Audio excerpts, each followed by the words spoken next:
Hello, Slicey Dicers. This is Brian with another knife review for you. Today, we have the Bestech Ascot, but not just any Bestech Ascot. This is the new upgraded version they just released. This is the classy, fancy pants sort of version of it. Regularly, it comes for $88 in D2 steel with basically the same material you see up around the bolsters all over the handle, a few different color combinations, and a regular spring clip. This one has a nice milled titanium clip, also a matching kind of bronzy sort of pivot collars. 14C 28N steel instead of the D2 that you see on the regular one, and these lovely burl wood handles to finish everything out, and it goes for $108, so only 20 bucks more for what I think are pretty significant upgrades, definitely in the looks. The Ascot was not a bad looking knife, but this is just beautiful. This is a really, really, really nice looking knife. It is a big knife, but it still looks pretty gentlemanly and classy. Best analogy I can come up with is it's kind of like the Daniel Craig version of James Bond. Looks very classy, dresses up very nice, but it can still lay the smack down anytime it chooses to. This is a good size, big working knife. We'll get to that here in just a moment. But first of all, I do want to thank White Mountain Knives for getting this to me.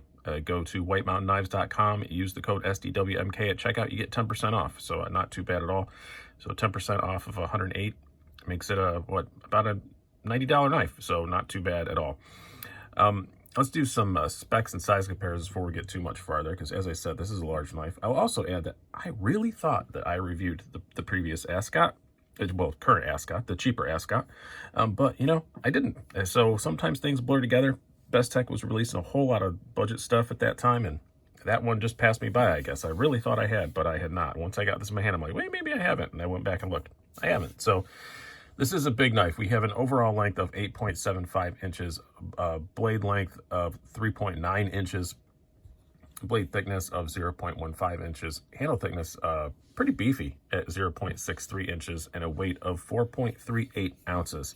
So it's a good sized knife. Not terribly light. I wouldn't call it a tank, but it's not too terribly light. All right, let's do some size comparisons. We have our usuals.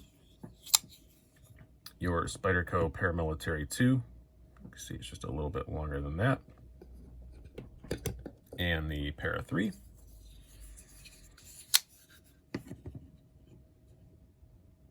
And significantly larger than that. And then we will do our Benchmades. You have your full-size Griptilian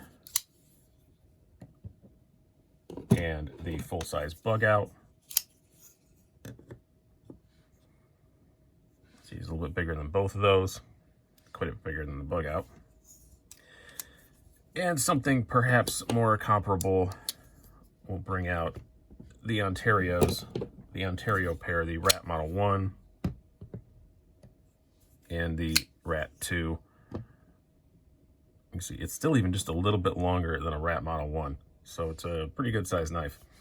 Bring out a couple of other larger Chinese folders. Bring out the CGRB Centros and the Civivi Shredder. Yeah, see, the Shredder's getting more up there. It's just maybe a tick longer than a Shredder is. And then lastly, I'm going to bring out a couple of knives that have interesting sort of similarities, I guess. One is the Kershaw Bare Knuckle. This is the 20CV Smoky Mountain Knife Works exclusive version, but the standard one comes in this same 14C 28N blade steel. So I can see where you might wind up looking, comparing these two, especially the lower end version of this is pretty close in price to what a regular bare knuckle is. And one of its brethren also in this budget Bestech realm, this is the Adam Purvis design Texel. It is way bigger than a Texel. Okay, you know what? We're going to do one more since I have it here and you guys seem to like it, and I don't show it nearly enough. This is the Real Steel Rocot. Also a fairly large Chinese-made folder. Front flipper, completely different as far as that goes, but okay. Now let's talk about this knife. So the blade on this thing, you are looking at a cat hair, and 14C28 in steel, like I said, I like that change a lot. I don't really hate D2, but oh my god, I'm getting tired of it. There's just so many Chinese flippers with D2 on them. It just seems to be their standard modus operandi. I really like 14C28N, probably my favorite quote-unquote budget steel. And I think that's kind of given it a bad rap. It's just a really, generally, damn good steel. Easy to sharpen, great corrosion resistance, holds an edge plenty well enough. I have been using this quite a fair bit, and it seems to be holding up extremely well. I haven't even stropped it or anything yet, and it's still razor sharp. Came razor sharp out of the box. Not horribly thick behind the edge, about 23 thousandths. Blade stock's a bit thick, so it's not like a slicing dream or anything, but it's pretty darn good. Good edge out of the box. It's thin enough behind the edge, so it works well. But as far as like piercing and stuff goes, this thing's a tank. Like, quietly, it's a tank. You're getting the full thickness very, very far up the blade. This thing can really handle some stuff. This blade is a good, beefy, good working blade. I do really like it a whole lot. I like the blade shape. Have a nice simple drop point. Really do like it a whole lot. And as far as the ergos go, just outstanding. Just outstanding. Like I said, I thought I had reviewed, but I didn't review the one with the spring clip. That might be a bit more comfortable, but I don't think so. I'm not really feeling a big hot spot from this pocket clip. I mean, I kind of know it's there, but not really. And other than that, it is perfect. Jimping's in just the right spot. Obviously, it's a big old knife. You can really get all 4 fingers on here. These contoured wood handles are just lovely to touch. Just a very pleasant experience to touch. And they're nice and smooth and everything. It's really, really nice. Now, I will say, obviously, the carbon fiber G10 one might be a bit grippier, but now that I'm feeling this, if this is the same, which it looks like it is, I don't think it is going to be that much grippier. There's no jimping back here on the handle or anything, but I feel like you're pretty well locked in. I don't think that's going to be a huge issue for a lot of people, unless you're working in like wet or slippery environments. But yeah, not bad at all, I do have to say. Now let's do E-Old Wranglers Mark II and see how this thing carries. It is very slim in the pocket. As you can see, it's not a tall knife at all. There is a flipper tab sticking out, but it's not too objectionable. Hand slips right by it. I can't really feel that jimping pulling my hand in and out. Don't really have any of a problem there. I mean, the flipper tab has touched my finger, but it's not an objectionable thing. It's not really that bad. It is a very thick handle, but you don't really notice that dimension as much in your pocket as a lot of people think you do, at least to me. I don't notice that a whole ton. And it doesn't take up much room in the pocket at all. For a knife this big, it carries very well. It is 4.4 ounces. It's not a super lightweight, but a knife this big, I don't think anybody really expects it to be. They did make some effort to make it lighter. It is milled out on the show side, not at all on the lock side, but in the action, it's Bestech. They do a really good job. Detents, if anything, tiny bit stiff, not much though. Pretty beefy old liner lock there. Centers up perfectly. I did not take this one apart or anything. I've just been using it as it came out of the box.